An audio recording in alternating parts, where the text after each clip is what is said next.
Kim here. Right here. Oh, I'm sorry. You're hiding.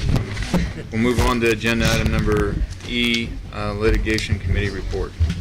Or legislation, I'm sorry. Litigation's down here. Kim Jolly with Endell for the record. And I'm just here to report for Chairman McKenzie on our committee meeting. We had all the members in attendance, some by teleconference, some in person.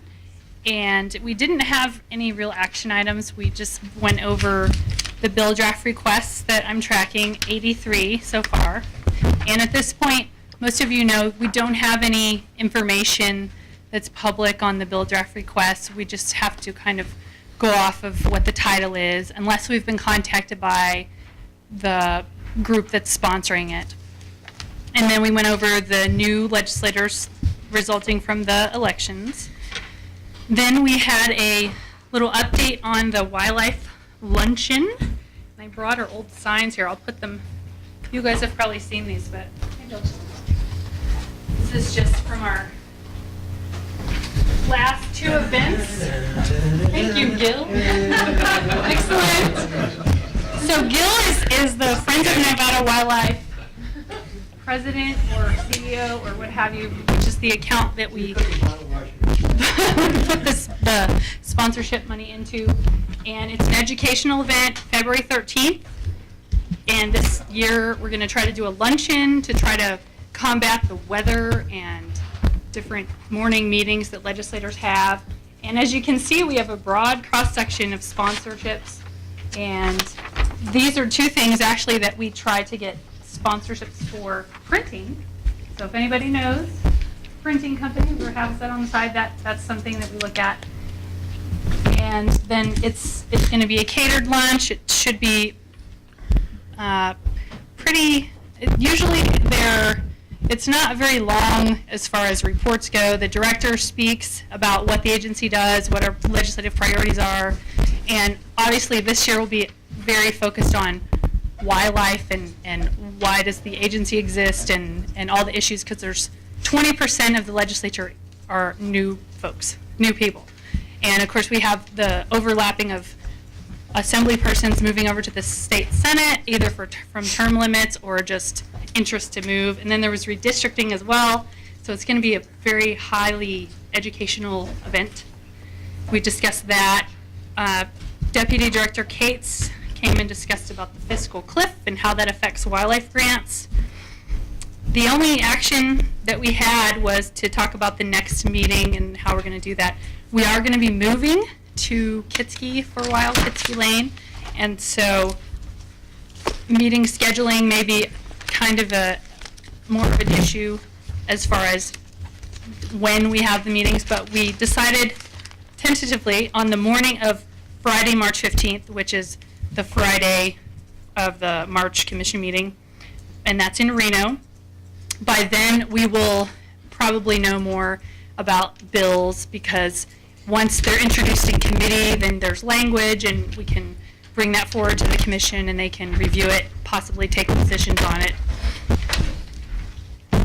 discuss other things. So that is about it. We did have a really good, I think, public turnout. There wasn't a lot of public comment, but we had 10 to 15 public. So, and I did post on our website, or our webmaster did, the list of BDRs, their titles, and then there's like a supplement to that, because every Monday they add new BDRs. So that's about it. If you have any questions. Commissioner Drew?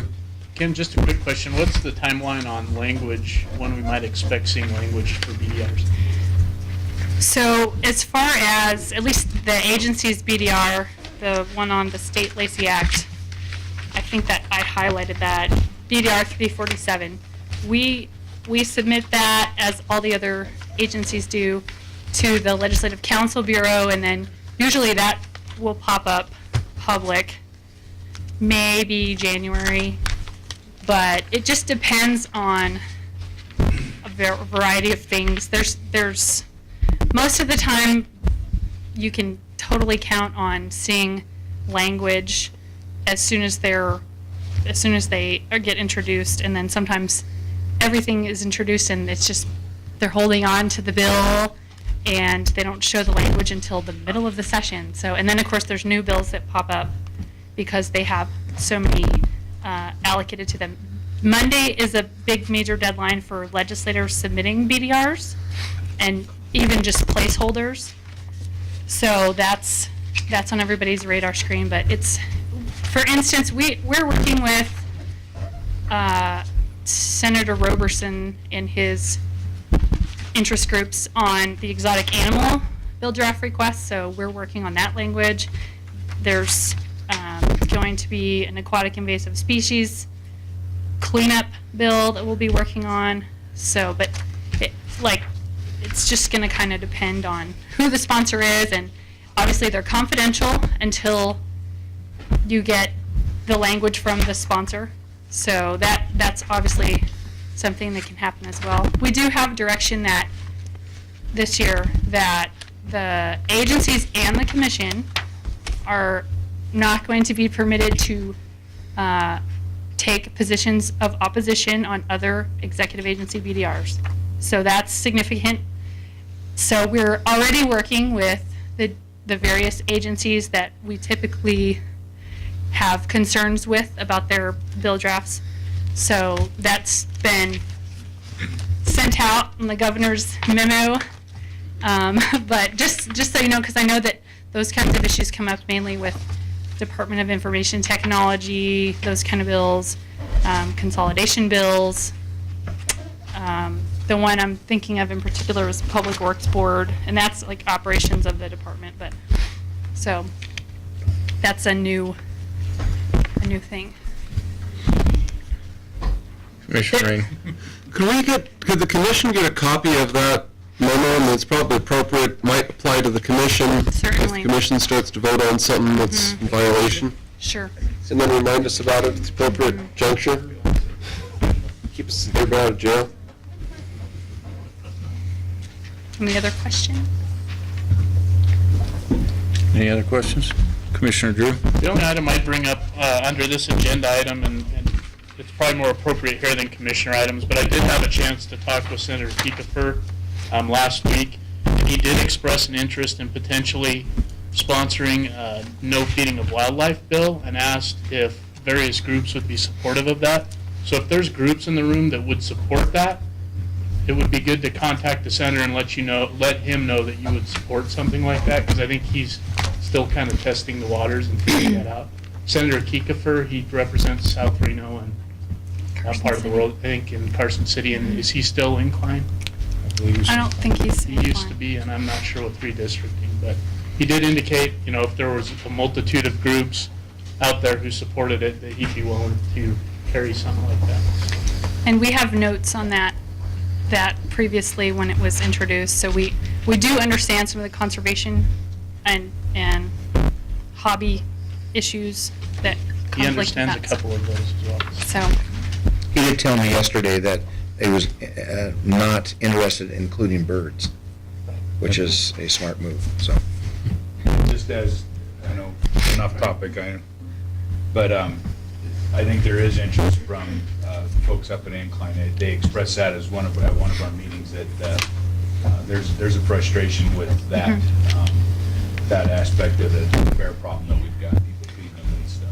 and just to note, the Sierra Bearfront Working Group has been, and I've been on that since I got here, has been working, and all, as we've mentioned before, the 3 or 4 county entities do have the similar ordinances as far as bears accessing garbage, but they don't have authority, and they aren't interested in gaining authority to prohibit the feeding, so it would have to be a state statute.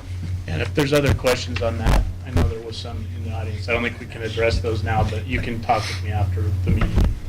I can get you some information. Okay. I'd Anybody like else? to mention, she mentioned when we move to Kitski.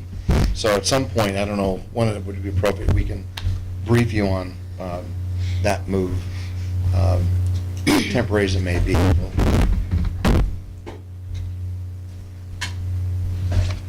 So I don't know when the appropriate time to do that would be.